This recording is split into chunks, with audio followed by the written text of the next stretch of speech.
안녕하세요. 중단기 대표 강사 남민숙입니다. 오늘은 10일 완성 HSK 5글 벼락치기 기술 첫 시간 한번 열어보도록 하겠습니다. 우리 좋은 시작 같이 한번 해보도록 할까요? 좋은 시작이 반이다. 여러분, 그러면 HSK 5급에서 어떤 걸 주의해야 되고 어떻게 풀어야 되는지 알면 조금 더 시험장에 가서 점수를 높일 수가 있겠죠.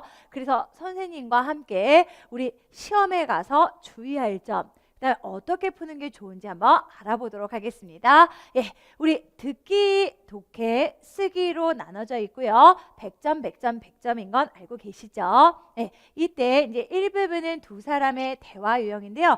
비교적 이 부분에 비해서 쉽습니다. 예, 그래서 막 자신감 충만. 근데 이제 이 부분으로 가기 시작하면요, 약간 체력 저하에 어려워지기 때문에 포기하시는 분들이 많이 나와요. 근데 이때 절대 포기하면 된다, 안 된다? 안 된다. 왜? 난이도가 상이다. 누구나 다 어렵기 때문에 여기서 포기하지 않는 사람이 고득점을 받을 수가 있다. 또 하나 주의하실 점은요, 듣기 영역에 대해서 답안지 작성 시간이 5분 주어진다. 요거 잘 활용하셔서 푸시면 좋을 것 같고요. 그 다음 독해 같은 경우에는요, 아무래도 시간 싸움이거든요. 시간 싸움이다 보니까 시간이 모자라요. 그래서 시간이 모자라는 걸 어떻게 해결할 수가 있을까? 아무래도 이제 가속도를 붙이기 위해서 잘 푸는 부분부터 접근하시면 되는데요. 아무래도 학생들을 통계를 내봤더니 3부분, 2부분, 1부분 순서대로 푸는 게 좀 빠르더라. 왜? 1부분을 조금 많이 어려워하시거든요. 그래서 좀 쉬운 거부터 접근해 가는 것이 좋겠다. 또 하나 쓰기 같은 경우에서는요, 우리 1부분과 2부분이 있는데 1부분이 어휘를 배열하는 거예요. 그래서 여기서는 순서대로 어휘 배열 먼저 풀고, 그 다음 그림 작문이 100번이거든요. 그림 작문 먼저 풀고, 그 다음 제시어 작문을 세 번째로 풀어주시는 것이 좋습니다. 아무래도 쉬운 순서대로 푸는 게 관건이다. 내가 쉽다라고 생각하는 것보다 빨리빨리 정복을 하는 게 좋다. 여기서 하나 주의하실 점은요, 나 쓰기 빨리 했어. 그래서 독해 영역으로 넘어갈래. 안 됩니다. 규정상은 안 되니까요. 우리 듣기는 듣기대로, 듣기는 어차피 우리 뭐 지나가면 못하는 거니까. 하지만 독해 쓰기를 왔다 갔다 하고 싶어 하시는 분들이 많은데 독해 쓰기를 왔다 갔다 할 수가 없다. 규정상은 없다. 선생님 저는요 몰래 했는데요. 예, 몰래는 가능하죠. 하지만 규정상은 안 된다라는 거 알아두셨으면 좋겠습니다. 네, 그러면 우리 조금 구체적으로 볼까요? 듣기 일부분 같은 경우에는요, 남녀가 한 번씩 말하고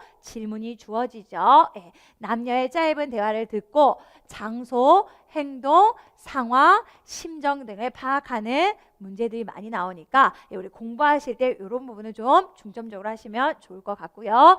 이 부분 같은 경우에는요, 대화 유형도 있지만 그 뒤에 단문을 듣고 두세 개의 질문에 대답하는 문제가 나옵니다. 이 정도 오면요 좀 힘드세요. 난이도가 상이기 때문에 조금 헷갈릴 수 있다. 근데 절대 이때 포기하지 말자. 그 다음에요, 긴 녹음의 전체 내용 및 세부 내용의 정보를 파악해야 되기 때문에 조금 난이도가 있다. 이거 꼭 기억해 주시고요. 문항수 살펴보시면 되겠고요. 약 30분가량이기 때문에 조금 집중력이 떨어질 수가 있어요. 하지만 끝까지 부여잡고 하는 거 연습해 보셨으면 좋겠고요. 평상시에 이제 공부하실 때 뭐 5문제, 10문제 이렇게 푸시다가 또 다른 영역으로 넘어가시잖아요. 요거 이제 처음에 워밍업 할 때 이렇게 하시면 좋겠고요. 시험이 다가올수록 우리 30분 쭉 한 번에 들으시는 거 꼭 연습하셔야 됩니다. 되셨나요? 그러면 듣기 1부분, 2부분을 풀 때 주의할 점이 뭐가 있을까? 아니면 어떻게 하면 좀 잘 풀 수 있을까? 한번 알아보도록 할게요. 우선 뭐를 꼭 봐야 된다? 보기. 보기를 보면 어느 정도 질문을 유추할 수 있다. 예를 들어 보면요, A번에 병원이 있어요. 병원. B번에医院이 있고요. B번에 학교 해볼까요? 学校가 있어요. 그러면 딱 이거 무슨 느낌이에요? 장소 유형. 되셨나요? 아, 이건 장소 유형이구나 라고 딱 생각하고 들으시면 아무래도 장소를 중점적으로 듣기 때문에 훨씬 더 쉽겠죠. 근데 이제 또 2번 문제 같은 경우에서는 뭐가 나왔냐면 A번에 의사가 나왔어요. 医生, B번에 우리 服务员 서비스원 종업원이 나왔어요. 그러면 이건 뭐일 가능성이 크다? 직업 유형일 가능성이 크다. 그래서 직업의 중심을 둬서 들으시면 조금 더 편하겠죠. 되셨나요? 그래서 보기를 보는 게 굉장히 중요하다라는 거. 그래서 보기를 먼저 보자. 문제와 문제 사이에 3, 4초가량은 어떻게 한다? 여기가 한 12에서 15초가량 되거든요. 이때 한 3, 4초가량은 뒷문제를 보시는 게 좋습니다. 보기를 보고 숙지하고 들으면 훨씬 더 잘 들리거든요. 그래서 12초에서 15초의 시간을 잘 활용해서 쓰자. 네. 그다음 질문을 정확하게 들으셔야 돼요. 남녀 간의 대화이기 때문에 남자가 얘기했는지 여자가 얘기했는지 굉장히 헷갈리거든요. 그거를 보기를 통해서 최대한 체크하고 질문도 남자를 물어봤는지 여자를 물어봤는지 우리 집중해서 체크를 하셔야 되겠습니다. 되셨나요? 그래서 듣기 1부분 주의하실 점 봤고요.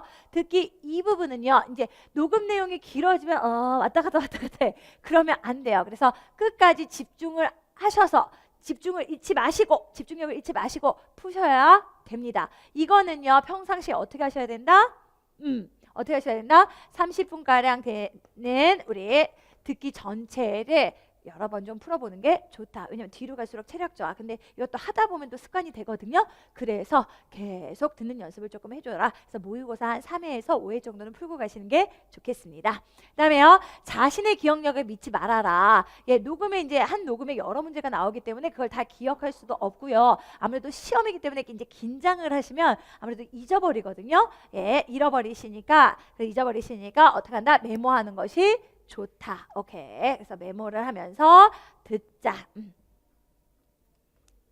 그 다음에요. 우리 많이들 실수하시는 부분인데 이제 어려워지기 시작하면 왔다 갔다 어떡하지 이러면서 나 이 문제 풀어야 되는데 그래서 뒷문제가 나오는데도 앞문제에 집착하시는 분들이 많아요. 예, 어떻게 한다? 녹음을 놓쳤으면 어떻게 한다? 과감하게 버려라. 이 문제 버려! 이렇게 생각하고 버리시면 되겠습니다. 왜냐면 우리 100점 맞으신 분은 그렇게 많지 않거든요. 한두 문제 놓칠 수가 있어요. 예, 그냥 놓치는 대로 그냥 지나가시면 됩니다. 뭐 80점, 90점 맞으면 되잖아요. 그렇죠? 그래서 그렇게 만약에 녹음을 놓쳤다 한 번만 늘려주기 때문에 놓쳤다 그러면 두 번의 기회가 없기 때문에 그냥 과감하게 버리고 그 다음 문제를 풀자. 이번에 이제 독해로 한번 넘어가 보도록 할까요? 예, 독해 1부분, 2부분, 3부분으로 나뉘어지는데 이제 빈칸에 알맞는 단어 집어넣는 거, 그 다음에 단문 독해하고 일치하는 보기 고르는 거, 그쵸? 예. 그다음에 3부분은 이제 장문 독해하고 4개 질문에 답하는 겁니다. 그래서 15문항, 10문항, 20문항 나오는데요. 예, 요거는 이제 어떻게 정복을 해야 될까? 우리 같이 한번 볼까요? 평상시에 짝꿍 어휘를 좀 많이 외워주셔야지만 된다. 그래야지 시험장에 가서 이렇게 밑줄이 있어요. 환직 나오면요. 거의 대비保护 환직 이거거든요. 빗살가 나오면 거의 찬자 비쌀 이게 답이에요. 그래서 짝꿍 어휘를 익혀둬야 된다. 선생님 저 짝꿍 어휘 잘 모르는데요. 선생님이 이번에 우리 벼락치기 기술에서 짝꿍 어휘를 정리를 싹 해놨어요. 그거를 보시면 되겠습니다. 되셨나요? 그 다음에요. 품사를 파악하면서 보면은 조금 더 독해 일부분을 풀 때 유리하다. 왜냐하면 수어 부분이 빠져 있거나 목적어 부분이 빠져 있거나 주어 부분이 빠져 있는 경우가 많거든요. 그래서 주술목만 제대로 잡으면 빨리 우리 문제를 파악할 수가 있다. 되셨나요? 그 다음 거 예, 독해 1부분 뭐를 좀 공부하자? 유의어를 공부를 하자. 예, 유의어를 공부해야지만 된다. 왜? 독해 1부분에 자주 나온다. 또한 접속사 문제도 자주 나와요. 그래서 접속사를 모르고 시험장에 가지 말아라 라고 선생님이 항상 얘기를 하잖아요. 예, 그래서 접속사 부분을 달달달달달 외우셔야 되는데 선생님이 접속사 부분도 벼락치기 기술에 우리 나눠서 설명을 해놨습니다. 그래서 그거 우리 꼭 들으셔가지고 요 부분 정복하시기 바랍니다. 또 하나 만약에 이제 어법도 안 돼, 뭐도 안 돼, 다 모르겠어 그러면 의미적 접근으로 하셔야 되는데 우리 의미적 접근은 천천히 읽어보시면 어느 정도 느낌이 와요. 한국어로 하나씩 이렇게 해석을 한 다음에 넣어보시면요 그렇게 어렵지가 않거든요. 그래서 선생님 저는요 4지문인데 다 못 풀 것 같아요. 그러면 3지문만 정복을 하세요. 한 지문 정도는 너무 어렵기 때문에 그냥 버리시고 그 다음에 A, B, C, D가 이렇게 있으면요. 이 A, B, C, D 이 단어 위에다 한국어로 써놓으세요. 한국어로 써서 하나씩 대입을 하시잖아요. 그러면 의미적으로 하나 넣다 보면은 그렇게 어렵지 않게 답을 골라내는 문제도 많아요. 네, 그래서 바빠하지 말고 조급해하지 말고 당황하지 말고 하나씩 넣어서 풀어보자. 만약에 힘들다 그러면 나머지 방법을 써보자. 독해 2 같은 경우에는요. 우리 맞는 문장을 골라내는 거잖아요. 그래서 딱 봐서 이게 맞아. 그래서 보기와 본문을 대조해서 딱 골라내면 너무 좋겠는데 그게 안 된다 그러면 속어법을 이용하세요. A번 아니잖아. X. B번 아니잖아. X. C번 모르겠는데 내비도. D번 아니잖아. X. 그럼 답은 뭐죠? C번. 이렇게 속어법을 이용해서 하시는 것도 방법이다. 대조해서 딱 찾을 수 있으면 좋겠지만 안 되면 속어법을 이용하자. 그 다음에요. 독해 2, 3 부분에서는요. 모르는 어휘가 굉장히 많이 나와요. 이럴 때는 어떻게 하자? 과감하게 버리자. 왜? 중심어는 중심어는 좀 간단해요. 근데 수식 어구가 어려운 거거든요. 그래서 수식 어구에 막 집착해서 하시다 보면은 독해 2, 3 부분을 망치는 경우가 많아요. 그래서 우리 모르는 어휘는 과감하게 버리면서 전체 문장을 우리 해석하자. 그래서 중심어 위주로 해석을 하시면 되는데요. 이 앞에 어쩌고저쩌고 앞에 어쩌고저쩌고 단어가 굉장히 어려운 어휘가 나요. 그러면 함정이니까 빠지지 마시고요. 뒤에 명사 부분 어쩌고저쩌고 더 동사가 나왔어요. 그러면 앞에 부분이 우리 함정이니까 해석하지 마시고 그냥 동사 부분을 중심어로 잡고 해석하시면 되는데 이게 무슨 얘기냐? 깡총깡총 뛰어갑니다 해서 여기서 중요한 건 뭐죠? 뛰어가다예요. 근데 여러분 중국어로 우리 영어 아니고 중국어로 깡총깡총 아세요? 모르시잖아요. 어려운 어휘들은 다 거의 수식어구야. 근데 수식어구 몰라도 우리 중심어만 알면 다 풀 수 있으니까 중심어 위주로 가자. 그럼 빨리 해석할 수 있다. 그래서 그 힌트는 뭐냐? 요 덧자나 요 덧자라는 거. 되셨나요? 네, 이렇게 보시면 좋을 것 같고요. 그러면 우리 3부분 한번 보도록 할까요? 뭐부터 봐야 된다? 질문 먼저 봐야 된다. 예, 우리 질문을 보고 본문을 보면 아무래도 좀 쉽다. 문제를 보시면요. 이렇게 지문이 나오잖아요. 근데 5지문 나오는데 3, 4지문은 거의 순서대로 우리 질문의 순서대로 뿌려져 있어요. 그래서 요 1번 질문은 여기, 2번 질문은 여기 이런 식으로 나오는 경우가 많으니까 질문을 보면서 최대한 옆쪽 가서 찾아보고 또 질문을 보면서 최대한 옆쪽 가서 찾아보면 좀 더 쉽게 우리 볼 수가 있다. 어려운 내용이라고 포기하지 말자. 어려운 내용일수록 선생님이 많이 풀어봤더니 어떻다? 답이 훨씬 더 쉽게 찾아지더라. 예, 되셨나요? 그 다음에요. 우리 의미 파악하는 문제가 있어요. 밑줄 그은 말의 뜻을 찾으세요. 이런 게 있는데 그럴 때는 앞뒤 문장을 보면 좀 더 쉽게 찾을 수가 있다. 이 글자 몰라도 흐름을 파악하다 보면 얘가 도대체 뭘 말하는지 알 수가 있거든요. 그래서 앞뒤 문장을 잘 살펴보자. 또 하나 주제를 물어보는 문제가 굉장히 많이 나오는데요. 굉장히보다 한두 문제, 2, 3문제는 꼭 나와요. 매번. 그러니까 굉장히 많이 나오는 거죠. 예. 그때는 어떻게 한다? 문장 맨 뒤에 나올 확률이 90% 이상이니까 뒤부터 보고 그 다음 좀 안 되겠다 그러면 맨 앞쪽을 보자. 90%에서 95%는 우리 주제 찾는 문제는 문장 맨 끝에 쪽에 있다. 맨 뒤에 쪽에 있다. 되셨나요? 네, 그래서 이렇게 3부분까지 보았습니다. 그럼 쓰기로 가보도록 할게요. 쓰기는 어휘를 배열해서 문제를 푸는 건데요. 요게 아무래도 쓰기 2부분보다 쉽기 때문에 쓰기 1부분부터 먼저 풀고 그 다음에 쓰기 2부분을 보시는 게 좋고요. 예, 이때 기본 어순을 물어보는 문제가 많은데 선생님이 우리 듣기, 독해, 쓰기니까 4강에서 뭐를 했냐면 기본 어순 쓰기를 잘 설명해놨어요. 이 시험 문제는 정말 많이 나와요. 그래서 10가지를 정리를 해서 뿌려드렸거든요. 그래서 그것만 하셔도 여러분 8문제 중에서 6문제는 맞으실 수가 있어요. 그래서 기본 어순을 잘 파악을 하자. 그 다음에요. 이 부분 같은 경우에는요. 우리 그림 장문과 제시어 장문이 있는데 제시어를 다 쓰면 좋겠지만 힘들면 아는 제시어만 이용해서 쓰자. 선생님 아는 제시어가 하나인데요. 하나만 써도 돼요. 무조건 글자 수는 채우셔야 되기 때문에 아는 제시어가 있으면 그거 하나만이라도 써서 정확하게 표현하시는 게 좋지. 이거 가물가물한데 이거 모르는데 그런데 괜히 썼다가 전체 문장이 흐트러질 수가 있어요. 그래서 아는 제시어만 쓰시고 하나라도 좋으니까 어쨌든 글자 수는 다 채우자. 되셨나요? 그래서 기본 어순 먼저 풀고 그 다음 그림 장문하고 제시어 장문하자. 그러면 요거 쓰기를 할 때 또 어떤 거를 알면 조금 더 좋겠냐. 주어, 수어, 목적어, 기본 어순을 지켜서 우리 풀면은 훨씬 더 잘 풀린다.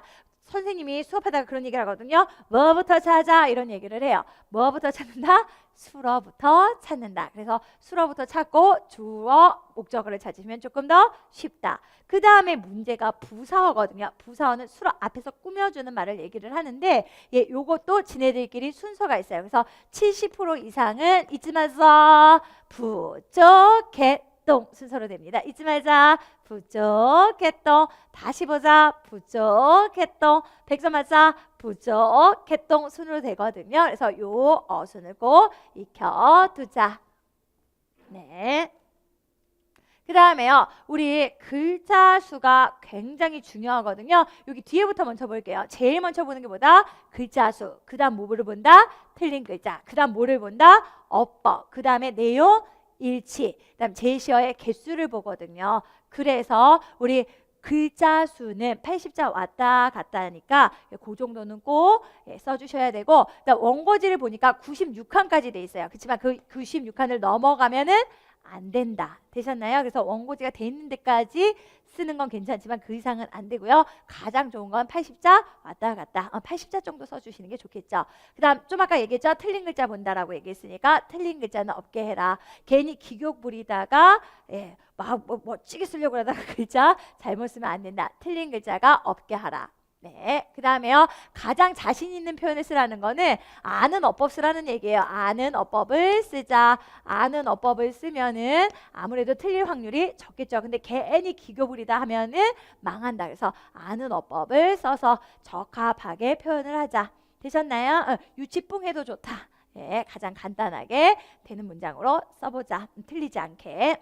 그래서 글자 수, 틀린 글자, 어법, 내용일치, 제시어를 보니까 요거를 꼭 기억하고 여기 앞에부터는 꼭 맞춰서 우리 글을 써주시면 좋겠죠. 그래서 선생님이랑 우리 5급 벼락치기의 기술 합격 전략을 보았는데요. 요거 잘 기억하셨다가 선생님이랑 2강부터 이제 10강까지 들으면서 맞아 이런 부분이었지 라고 세부적으로 공부를 하신 다음에 시험을 보시면요.